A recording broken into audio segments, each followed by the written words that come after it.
Ôi trời ơi.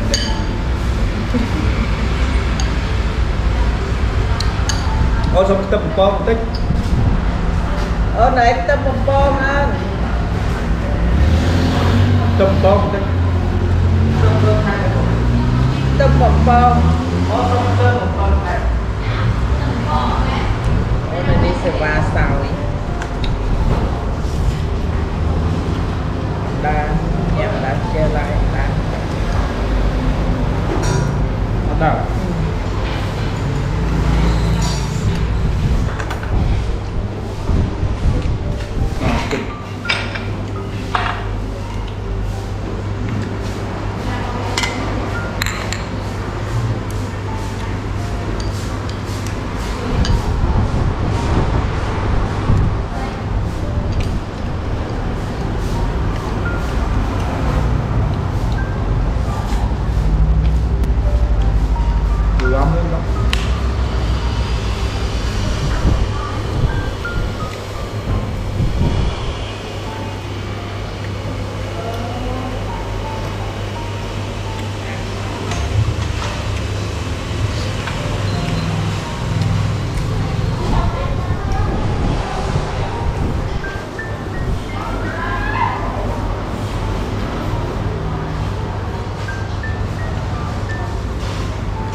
Bạc tên nào?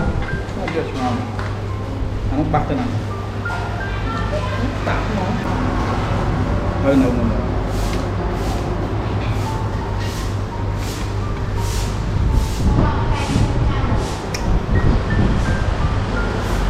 Nó còn bán á. Bán. Bán nó không? Miên á, miên chưa một đâu rồi. Đây á. Vừa bán á. Trên hồ bài bằng bữa đấy. Cuồng. Này cuồng là bữa cuồng. Bây giờ em có lại nơi khơi phòng. Chà. Mời ốc nè.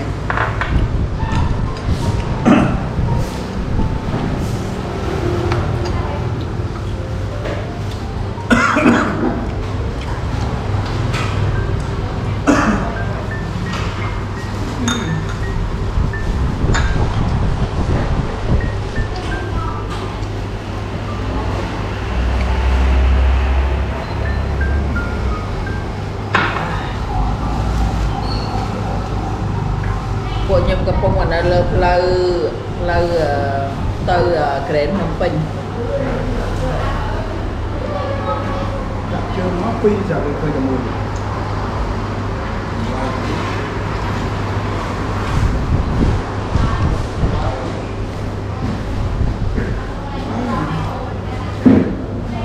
Xuống từ đây lên nè. Xuống từ đây bằng bữa ốc nè. Chưa một tí khơi cả mùi.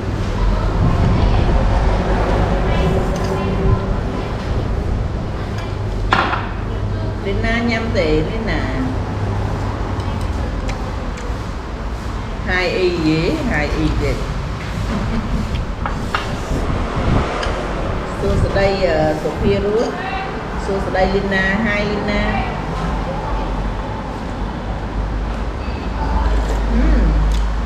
Chịu thuốc.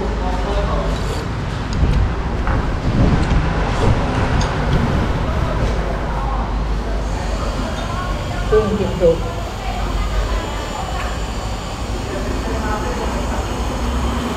Nhằm hai bên tẹt tồn tại. Hello nào nè. Hello Bon Vân Nạ Linh. Hello.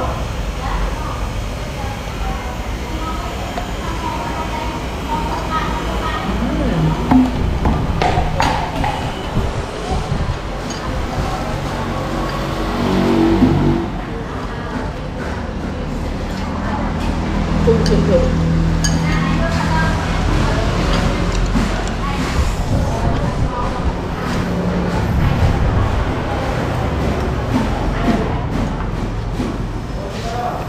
Ngành nhạc ấy, ngành không ngồi ngành.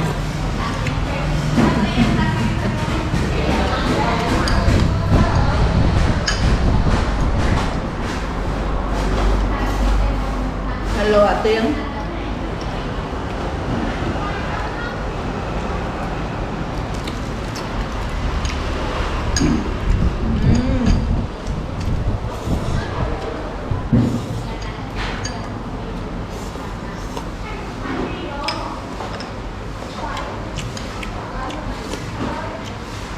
Say hello không? Và hello. Hello.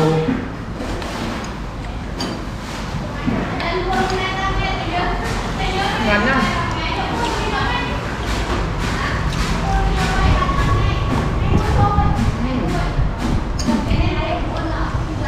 Hello Ija, hello, come on, hello. Hello Phu không, come on, hello Phu không? Hello, hello.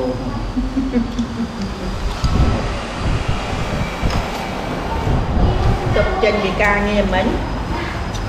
Bye bye Phu mình, yeah. Bye bye Mùi Linh.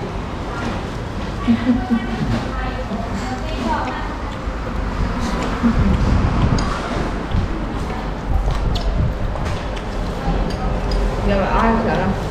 Chọc đây.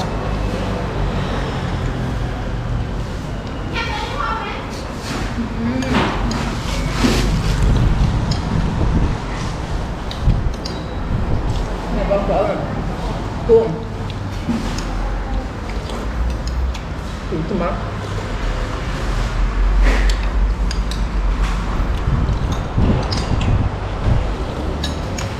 Dim sum.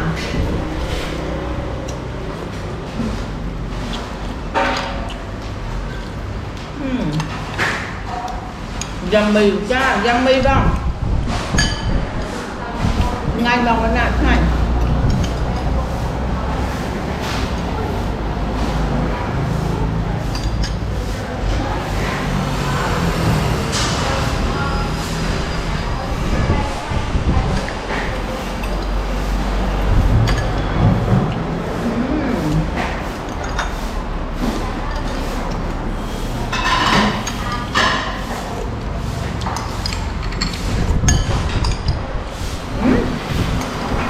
Đánh nó. Vậy có đánh nó. Ừ. Rồi.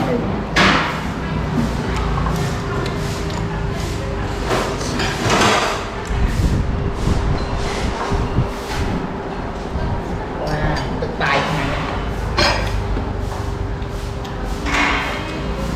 Dạ.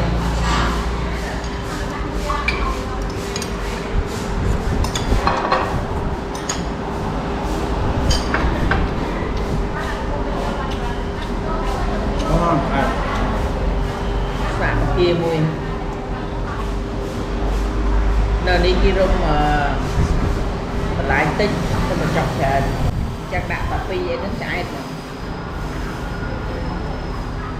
rồi sao đừng chọc